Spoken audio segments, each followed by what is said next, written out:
Well, a very early start this morning, recording an episode with Mitchell Bissinger, who's an investor with Folklore Ventures, and Chris Gillings from Cut-Through Venture, because the 2024 State of Australia Startup Funding Report has just been launched. Yeah, no, I'm going to be the one that gets to say it. We're back, baby. Well, at least that's some of the potential positive signs in the data. Now, for some investors, not as back as others, but we're going to unpack that a little bit. And for some founders who that doesn't resonate with, there is some discussions around strategy in this market, which I think was quite helpful. And the other shout out in this report in particular is just the depth of it. 166 pages, and so much educational content explaining terminology and the nuances of different things that get said in the ecosystem. And so for founders and investors, absolutely worth the read. And of course, this report wouldn't be possible without the awesome work of Cut-Through Venture, as well as Folklore Ventures, but also their sponsors. This is no small feat to make this happen. And they are supported by KPMG, Cause Chambers Westgarth, HSBC, QIC, LaunchVic, the Australian Investment Council, and the New South Wales Government through Investment New South Wales. Yeah, that sponsorship is so important to getting this data out because, as Chris points out in the episode, it's important not only that we understand what's happening in the ecosystem, but this is also a marketing tool for our ecosystem to help attract international investors, to have them understand what's happening here. So that support goes a long way. Well, let's get into it. Sweet. Chris and Mitchell, great to have you. The report's come out this morning. Before we get into some of the detail, I really just wanted to acknowledge the amount of work, 166 pages, that has gone into this. How do you pull it together? Spent a lot of time with family over Christmas done. So pros and cons with that, particularly with the newborn that came just before Christmas. But no, it's a big team effort. We've had, I think it was 136 pages in the end, but a lot of contributions from other partners, VC funds, advisory firms, and just good thinkers within the ecosystem. So I think we tallied by the end 126 individual contributors to the report in various capacities. So a lot of work. Obviously, curating the data has become easier over time. We do it over the course of the year. And we have some good team members in the Philippines that are forever crunching the data, but actually curating the report. Yeah, it's a lot of work. And the Folklore team, Cut-Through Venture team, we had some awesome interns. And then we rely on some very talented designers to make it look schmick. It's a masterpiece. Like I really love this report in particular. One of the things, I know it seems like you've done more so this time than in previous reports, is really go into depth explaining some terminology. And one in particular I picked up on was accelerators versus venture studios. Was that coming from a deliberate place of market education or some sort of need that you'd picked up in the market? Yeah, so we, as part of our process this year, I think one of the things that we did that we didn't do in prior years was actually have a whole bunch of off-the-record conversations with different players. So accelerator firms, venture studios, investors on the VC side, family offices, and even some LPs. And we had those conversations, recorded them on the basis that we wouldn't share any insights we wouldn't attribute any insights to the people involved.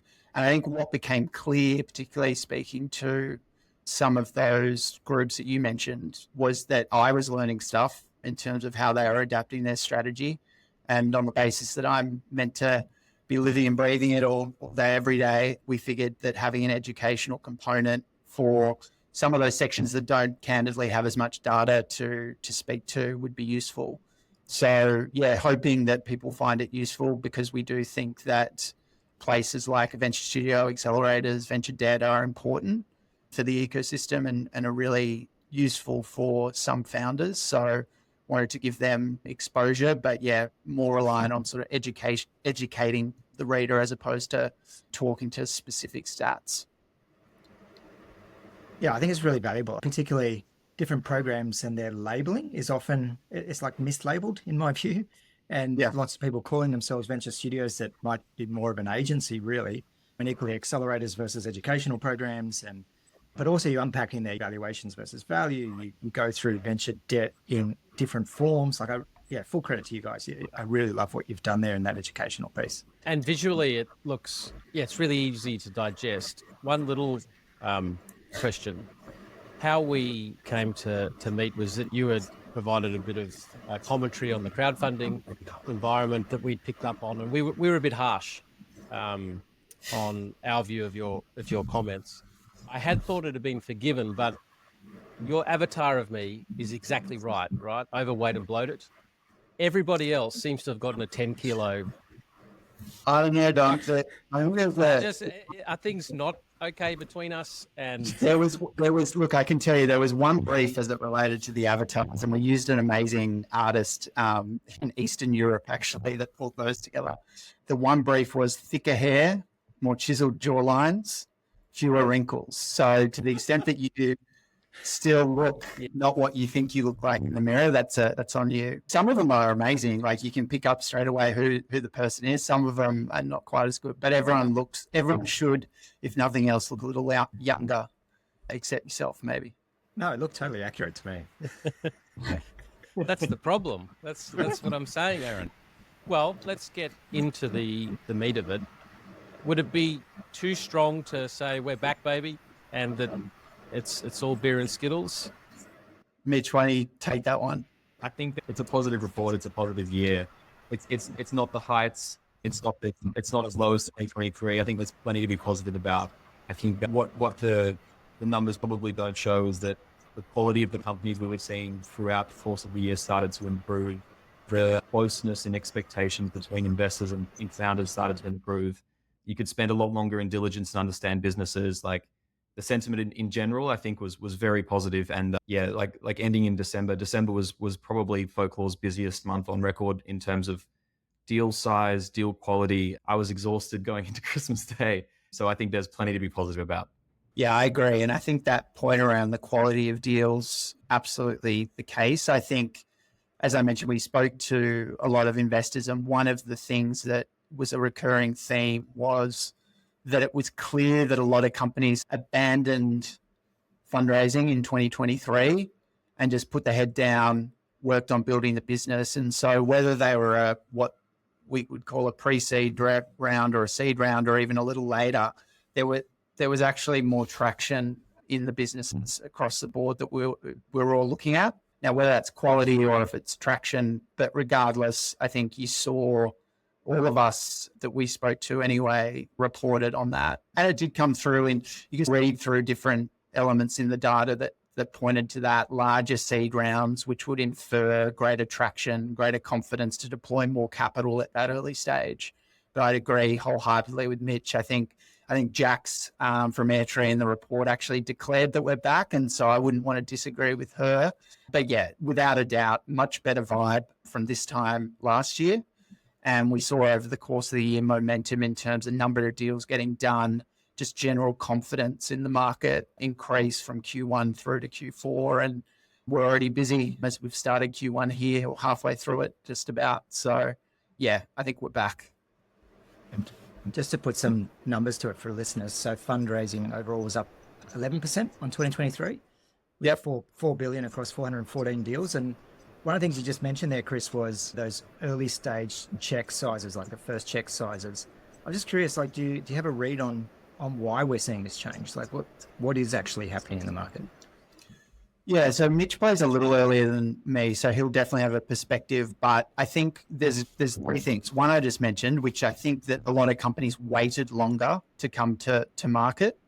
The other piece is that we know that particularly in sectors like AI, which I'm sure we'll touch on, there are a lot of companies or founders that are building extremely quietly and are going and raising very small rounds to have one or two people work on a project and those $100,000, $200,000 rounds really never appear in any data set, except for maybe if they raise again and have to declare it to the incoming investors, because you could basically raise a round like that on a piece of paper or a short safe note, and they don't report that to ASIC and certainly don't want to tell us if they're trying to keep things under wraps. So I think that there are some very, very early, like true pre-seed angel rounds occurring that just frankly don't show up in the data set. But yeah, I think as a result, you just see by the time those first rounds have come to market, the businesses are either more advanced or they're raising from a position of strength. And the market dynamic at the moment at that end of the market is there are a lot of investors chasing after that space. You've got a lot of really high quality early stage funds locally, but then you've also got angel syndicates, some wealthier sort of single angels that are pursuing certain industries. And then you've also got more interest from overseas investors who traditionally have been more focused on our later stage opportunities, but we've actually started to see them appear more and more in the early stage deals as well. So a lot more competition, which drives up a founder's ability to ask for more capital. I think that's a great summary, Chris. I think so Folklore operates quite early. Like our earliest checks can be in the low hundreds of thousands. So we do see some of these companies that maybe even are before what you would consider a pre-seed or a seed round. And I think like the narrative is increasingly becoming that great founders can build a lot with not much. And maybe by the time they get to what is probably traditionally a C round in 2021, 2022 terms, they have a lot more on the board and they've actually earned the right to really grow. And so often the capital is used for a slightly different purpose as well. I think that's super positive, but it's meaning you're seeing a little bit of a bifurcation to like smaller and larger, as opposed to like your 1 to 1.5. Yeah. And I think it's a healthy thing where the deals are up, as in the number of deals are up, whereas the amount of capital going per each deal is down. I just think a healthier ecosystem is one where people get further with a little less. But what we're seeing with a lot of AI first companies is, like you say, Chris, they go and find small bits of talent, then they get something to launch, and then they go and raise larger. Is there anything in the data that is allowing us to understand the difference between like the AI first companies that have AI at the core versus the companies that are just raising to add AI to their existing tech stack? Yeah, so we spent a lot. So taking a step back on how we usually have traditionally categorized the companies that we look at. So we have a taxonomy that we developed with a number of funds a couple of years ago. And we did that with best efforts on the basis that trying to pigeonhole a business into one segment is very difficult. That has become extremely difficult when a lot of companies that are chasing after a vertical, but doing it with AI as the core product, core to the product, means that does that company fit into AI or is it a construction tech company that just happens to be the core? What we've tried to do, and I guess in some respects we've embraced AI in our product offering as well, is that we've done a deep dive section in the report where we have tried to understand how many companies that raised this year are presenting themselves as having an AI component to their tech stack. So you'll see some good analysis from Sachin from the Folklore team on the AI space. And at the bottom there, you can see that there's actually $1 billion of the $4 billion raised over the course of the year flowed to companies that, at least on their website, claim to have an AI component to their tech stack or their offering. What we've tried to do in terms of the headline AI companies in the taxonomy is that really just focus on the companies that are a AI tool. So it might be, in most cases in Australia, it's not going to be a large language model competing with an open AI, but it could be an infrastructure tool or a tooling tool like Relevance AI, who I know you featured last week. That would be categorized as AI. But the reality is, if we sit here this time next year, I suspect that even more companies are going to be claiming some AI capability. So it's a messy one. But if you read through the report, the AI theme has well and truly bitten with local investors for sure. I saw something online, I can't remember where, but someone just pointed out in a not too distant future, saying an AI company is going to be a bit like 15 years ago saying, oh, we're a database. Yeah, like a cloud It's- company. Like, yeah, it's, We're I in think, that transitionary yeah, phase. for sure. That's a great point, and it points to, in some ways, founders and companies that get funded needing to think about AI as a tool for progress, as opposed to like the sizzle of we're raising on this hype. Like fundamentally, like venture capital is helping to fund companies that are solving problems, and so like a deep understanding of the problem space is the key driver here, not so much the ability to like plug and play something that is maybe fashionable. And I think that's applied with like lasting software businesses of the time. Like it's not necessarily the software or the cloud or the technology. It's the understanding of the problem, the understanding of how they sell it to customers, and understanding the market intimately. So yeah, I agree. I think in time, like it's probably going to converge to a similar question. Do you use software to solve your problem? Do you use AI to solve your problem? Like it's understanding the problem that's most important. One of the things we've been chatting about is AI with these efficiencies and potentially founders being able to build smaller teams that go on to achieve greater success in market faster. Is there anything in the data that's showing team sizes by rounds and how that's changing with time? We talked about, before, Mitchell, you mentioned this is the year of resourcefulness and companies being very good at using capital more efficiently before they raise even. But is there anything in the data around team sizes correlating to round sizes? Yeah, so we couldn't do a time series look at that. So yeah, we pulled data from all different places. Getting the time series data was tricky. So, but yeah, anecdotally, and what we're seeing at 5V is that even companies that could be hiring are not hiring, and they are allocating some of that budget to investigating how they could be deploying agents or even just improving the product with AI. But I think in terms of operating the businesses, we've got at 5V, we have, call it 15 portfolio companies. If businesses, there's very few of them that I've caught up with since coming back from Christmas that where the founders have not, in our first meeting of the year, said, hey, we want to talk to you about our AI strategy. And I think that equally way, some companies have said, hey, we figured out that we could actually really improve the product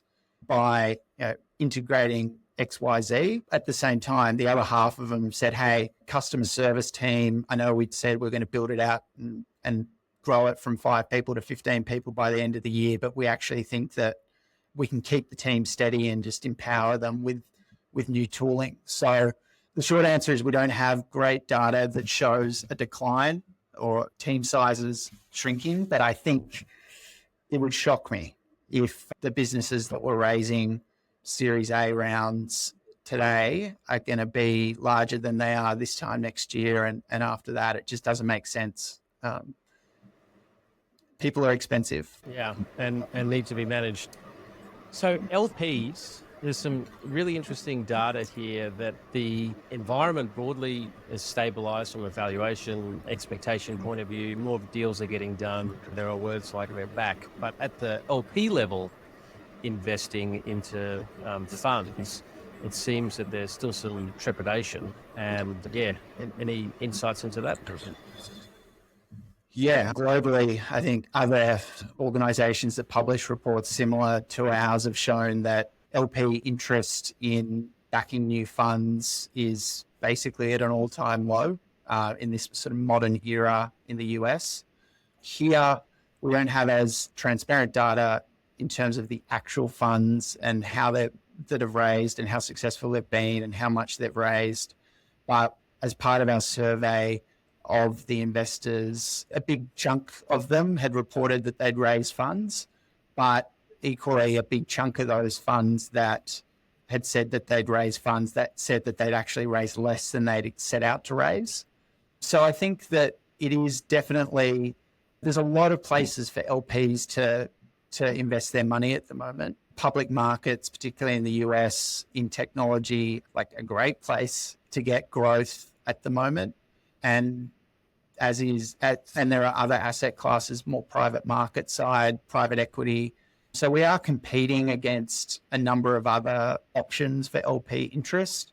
I think the aftermath of what was a boom era of 2021, where a lot of LPs dipped their toe in venture for the first time and have maybe not seen the types of results on paper that they would have hoped, means that we've got some proving to do. And I think the reality is that until we as an ecosystem, but also more broadly venture capital globally, start to deliver on large scale exits and handing back hard cash to LPs, it's going to be continued. Like, we're not going to see a massive step change in demand. Where we've seen funds be really successful in fundraising is where they've been able to tap into a unique investor base. So Athletic Ventures is probably like the most obvious example of this. Matt and the team have done a really good job of targeting their people, athletes, who some of whom have a lot of money and have a long investment horizon because they're young. So they've raised their first fund and did it relatively easily. So it's tough out there, but I think certainly better conditions than it was in 2023, which is good. And hopefully 2025 will be better again. Yeah, you mentioned differentiated investor base in that, but also one of the things I picked up from the report is LPs seeking differentiated strategies and more homegrown expertise. And that's definitely something we're hearing from LPs as well. Mitch, you guys have a differentiated strategy, so why don't you handle that one? Yeah, I think like more broadly, a lot of LP capital is held in TVPI in great businesses. And the challenge with venture is the biggest way to lose in venture capital is to sell your winners too early. And so we're in this interesting dynamic where LPs who allocate mid-single digits, maybe low double digit of their total allocatable capital, have put it into some great companies and some great funds, and they're seeing it on paper. I think what we'll start to see emerge in the next year or two, as particularly as like the 2017, 2019 fund vintages start to mature, is that kind of refresh of DPI. Obviously, Canva was fantastic last year. I think we'll see a few more this year. Like Folklore was lucky to have an exit in Ansarada. We're starting to see some secondary sales for founders, which is obviously like the precursor to liquidity events. And I suspect that'll flow through. The other thing that gives is secondary capital to early employees, and like the founders themselves now become a part of the investment community. And the one thing that this doesn't capture is like the flywheel of talent that's been developing in Australia through software businesses. Like, we've had some real rock stars around the world that we've proven we can get on a global scale. That creates a flywheel of talent. They're creating companies. They're like starting new things. I think these two forces are really positive for the Australian community. And I think LPs have a lot to be excited about once that starts returning into their bank accounts. With the TVPI conversation, one of the parts of your report is you've got there about unicorns under a cloud of opacity. And there's a lot of unicorns that didn't do any price discovery in 2024. And do you see 2025 be that year where some of those numbers are going to be tested and a bit more capital's coming out of some of the brands you've got there back into the ecosystem? I suspect that'll be the case. It'd be rare to have a long period of time without price discovery. I suspect that the market conditions looking quite nice for like maybe 2025, second half. Some of these things will start being discovered. Mitchell, the other thing you said there around founders recycling as investors or also investing while being a founder. One thing I picked up, the breakdown of angels and their background experiences seems to have broadened quite substantially.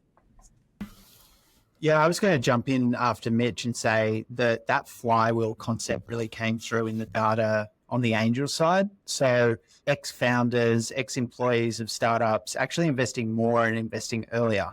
They actually know, what good looks like and understand that it is a long-term game and can actually be more valuable in most cases investing in an early stage company than, say, a banker or a lawyer.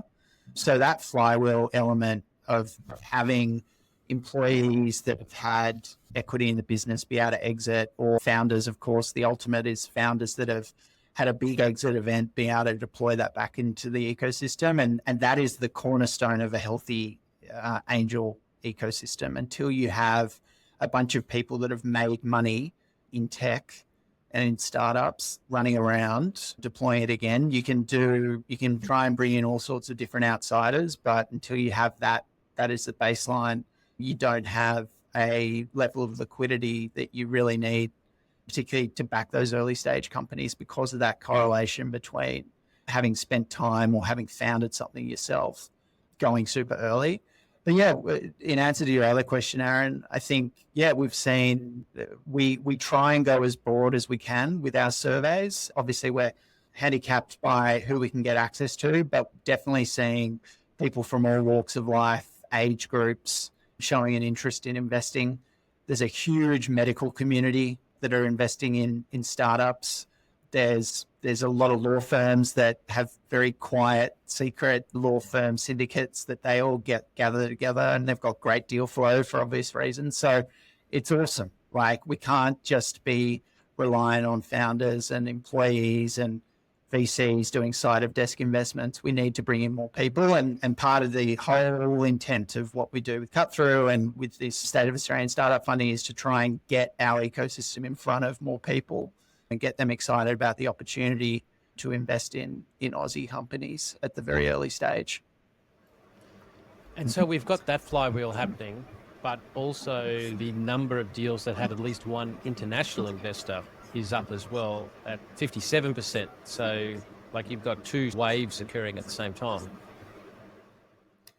Yeah, and look, we had more, I put a call out for international funds that wanted to contribute, and we actually had too many. They came in, fortunately, some came in too late to be included, so I could let them down for that reason. But international funds are really excited about the Aussie market. I think there's a lot of good attributes of Australian founders that, particularly in an environment like this, where we're coming out of a crazy era, then a bit of a doldrum era, where people are confident, but they want certain behaviors to be exhibited.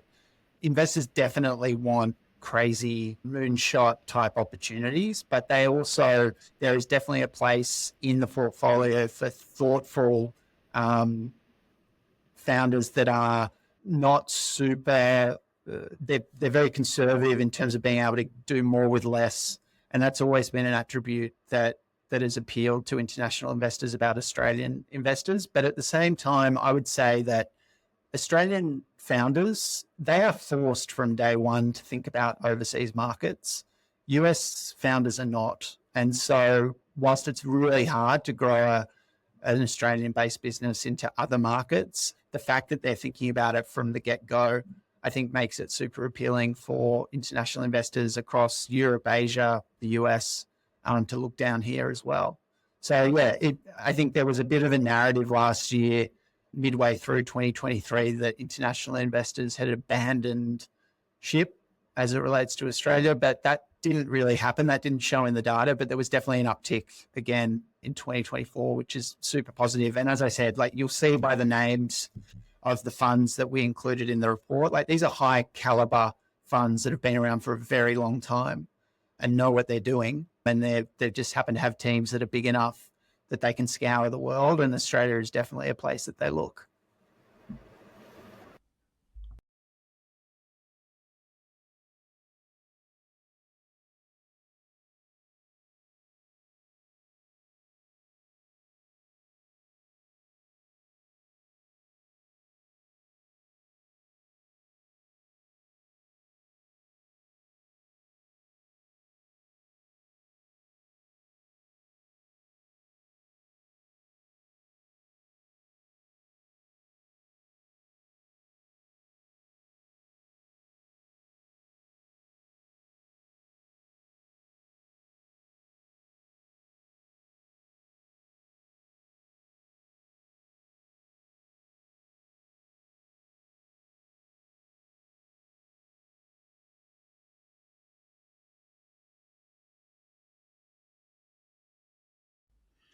You guys are speaking our love languages. It's the genesis of Tribe, and our kind of focus is helping Aussie founders get on those global stages. And it's definitely, this stat is in alignment with what we're hearing when we're in the US and UK. Increasingly, those funds looking at emerging markets, like not just Australia, but elsewhere. But Australia has a phenomenal reputation in those markets. Our founders tend to execute very well. And if they survive the local small market to make it there, they tend to be outperforming on metrics. So everything makes sense. When I saw the 57% at first, I was like, wow, that's quite high. And then I actually went through our portfolio and realized actually all but one of our companies has foreign investors, so, which makes sense with our thesis and the stage we play. I know one of the things you track is around the founders' level or sense of support from their investors. Was there any kind of insight into foreign investors versus Aussie around that sentiment? Oh, so we added a bunch of questions in the founder survey this year. I think what we wanted to get down to, first of all, we all think we're very helpful as VCs. Like, do founders share that view? Fortunately, the majority do, or on balance that we're useful. And then actually just digging into like what do founders find useful, and then contrasting that to the same question being posed to venture funds, like what are you doing to try and win a deal, and what do you think is important? And so there's a good slide in there that sort of shows that there's absolutely a lot of overlap, but there's certain things that founders probably don't find as valuable that some of us are spending a lot of time doing. As it relates to comparing and contrasting US or international funds, I think the majority of founders that go out to raise do look to overseas as well. Now, not exclusively, so they'll look to mix it up with maybe a cornerstone investor down here and look abroad.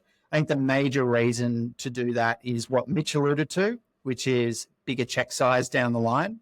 So you bring on an insight partners. If you bring them on early, they, for all intents and purposes, have a limitless amount of money and ability to back you in future rounds if you do well. And then the other piece is just being able to make introductions to customers in those local markets. Any investor that tells you that they can be a replacement for boots on the ground with the company is full of it. But it is very useful to have a local investor that's well connected, particularly in the space that you're going after, to be able to make introductions that are organic, similar to how all of us would. I think the majority of the value that I add to portfolio companies is just making organic introductions to my friends or people I know, as opposed to like anything earth-shatteringly complex. And if you're a construction tech company that's selling to the US, having a fund locally that knows construction tech or his brother is in construction is very, very useful. And so they'd be the two main reasons, well, far and away the main reasons. So introductions and ability to follow on in a meaningful way. What's the stuff that we do as an ecosystem they don't get value out of? I think from memory, the lowest ranking was inspiring events. Now, that may have been partly the language we used. Inspiring is quite a loaded comment, a loaded word. I think that, look, my perspective on this is the most valuable thing that we can do as investors is to help where they need help and not try and over-programmatize the support that we give. I think we can apply certain assistant programs to the whole portfolio, but at the end of the day, we should be an extension to the founder. We should be a shoulder to cry on, hopefully their first phone call on the weekend when stuff's going poorly, and making introductions, whether that's to future investors or customers or top talent. So I think it's the peripheral stuff that came through in the survey that is not directly going to directly impact the day-to-day, was viewed as less of a priority. That being said, there's some awesome programs that some funds put on, and they are really valuable to the ecosystem. But I think if you're asking a founder, like, what is the most helpful thing that my investor can do for me, it's tactical, directly applicable, direct support, as opposed to that sort of bigger picture stuff.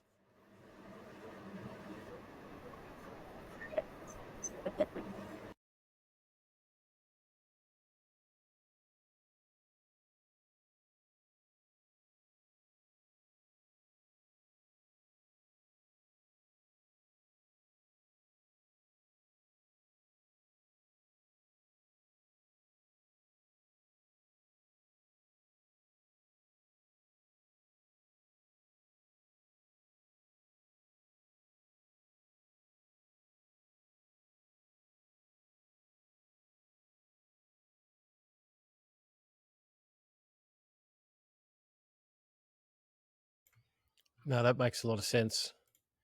So, getting practical from both of your experience, you're a founder at the moment.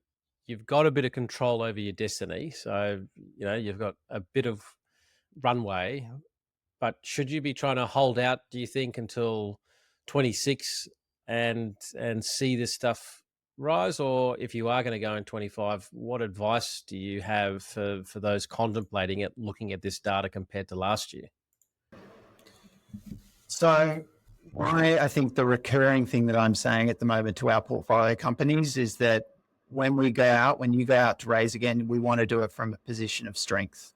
I think the last couple of years, a lot of companies have been on the back foot, some from their own fault, others not, just because of the state of the market and potentially where their last valuation is tagged relative to where they would be valued in today's market. So I think if a business is doing really well, growing nicely, got costs under control, has a strategy to step up and provide the new incoming investor base a platform of growth, then I think that the market is ready to start deploying capital. There's a number of funds that raised large funds last year. As we've already discussed, international funds are back like in full force, I think. I don't think that there's any hesitation relative to prior years. I think that the market is ready. So as always, I think raising from a position of strength is important. You want plenty of runway. You want to do it in a calm manner. And we are at 5V, we have a number of portfolio companies that are prepping for a raise, but it's with a 6-month time horizon and doing it once everything is under control from an operations standpoint. So from that respect, we're back. But as always, the number one thing for founders is you want to be doing things from a position of, we don't need this money. We got a wealth of other options of other investors that could be coming to us, and you want the business to be in good shape and to be able to justify the valuation that you're pursuing based on your metrics and based on the opportunity ahead, rather than just what happened to have been your valuation 3 years ago. I might touch on that just for the earlier stages as well, just for kind of like the maybe companies looking for their first institutional check or something beyond the angel round. I think at the earlier stages, the biggest opportunity cost you have is time, particularly if you're operating in a market that's looking to establish a new niche. You probably have a number of competitors that you know of and probably 10 times more that you're not aware of. And like venture capital largely is the ability to bring 4 or 5 years of growth into one. So the trade-off of waiting a year versus raising is something that's worth considering.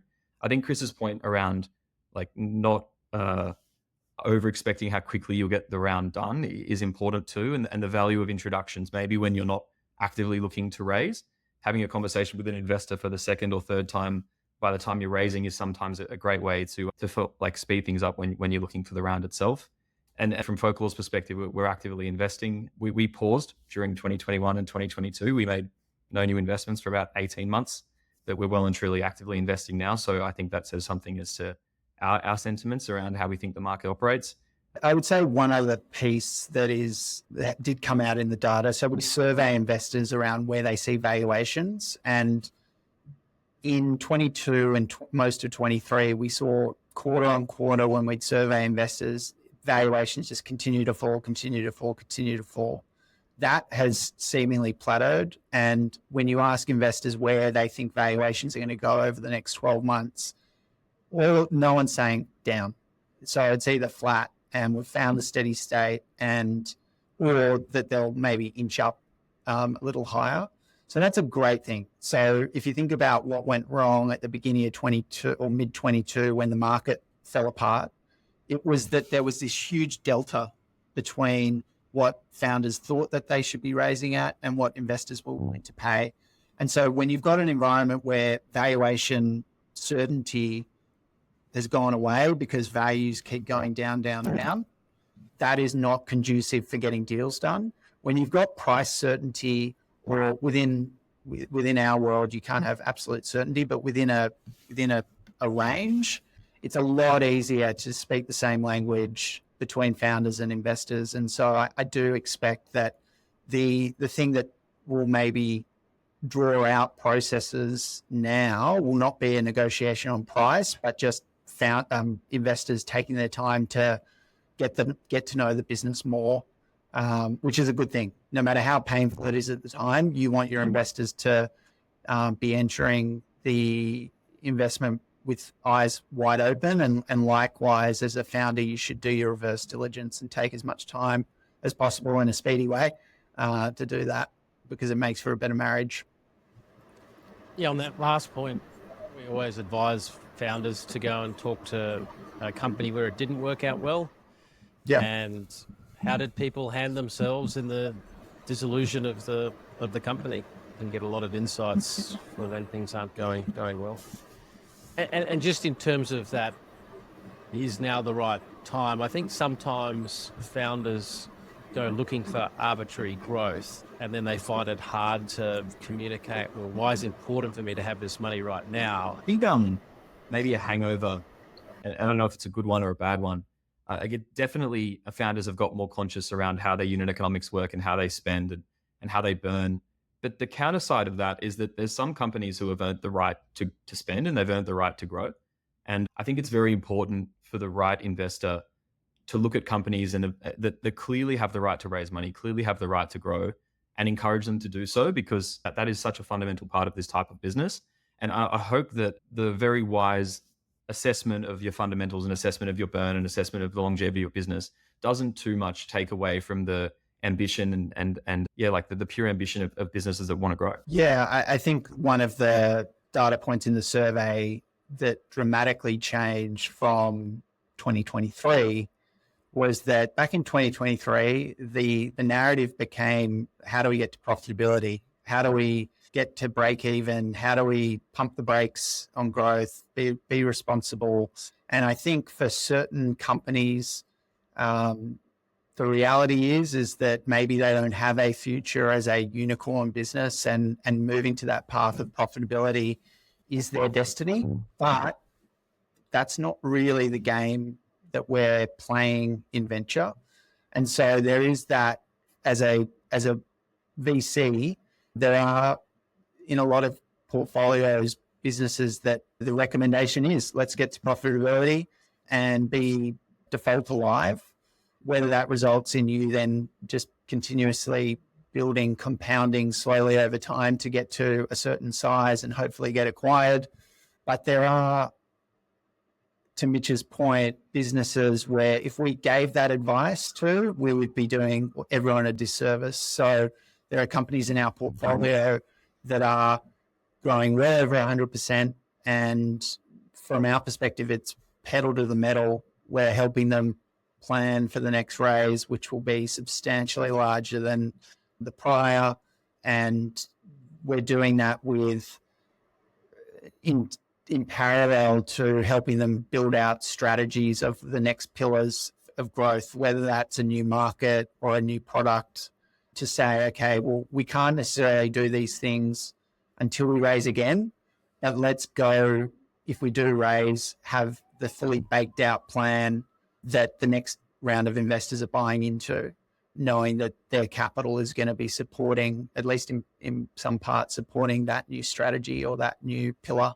So yeah, there is a bit of a bifurcation in portfolios and how we're managing them at the moment, but it's better than the alternative of the businesses not surviving. So I think if the worst hangover, I laugh when Mitch said, I don't know if it's a good hangover or a bad hangover. I only have bad ones now. But if the worst hangover from 2021 is that we have a number of companies that become self-sustainable, solid businesses that get acquired for a nice little sum, then that's a great outcome.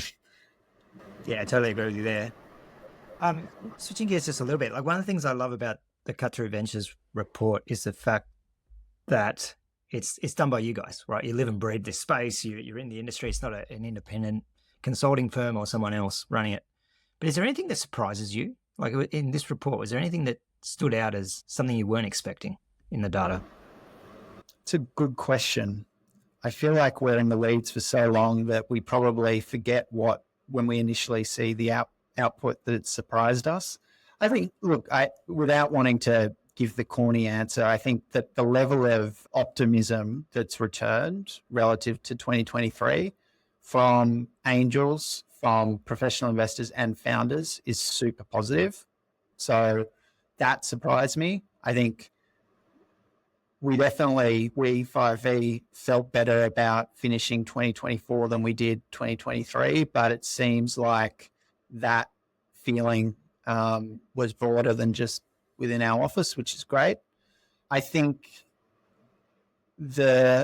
probably not surprising, but a theme that definitely came through is that with all the quotes that we gather from VCs and longer form pieces that we receive from different partners, like the AI thing has really bitten hard here.